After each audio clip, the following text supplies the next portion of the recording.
din daw ni Rudy na bigyan ng swerte ang kahit na sino dahil ang mga numbers na lalabas sa loto, kaya din daw niyang makita. Yung mga binibigay ko lang na number is sa pamilya. Sila yung tagang nananalo sila, Miss Corina. Pero sa ngayon kasi... Meron ka nang napanalo sa loto? Marami na sa sa picture. Ganon? May nanalo na OFW, nag-thank you naman siya. Pero hindi ako nag-expect na nga. May i-return sila. Ito tinatanong sigurado ng iba. Bakit hindi mo gawin ang sarili mong bilyonarya?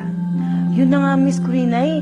Tinatanong ko nga sa Diyos, sabi ko, Lord, bakit tayo mo ako panalunin? Since ako naman nag-vision. Sumubok ka rin naman. Sumubok ako. Totoo. Totoo, pero nung nagtanong ako sa kanya, pagtulog ko madaling araw, parang sinabi sa akin ng Diyos, maging okay rin naman ang buhay mo dahil sa mga taong tinutulungan.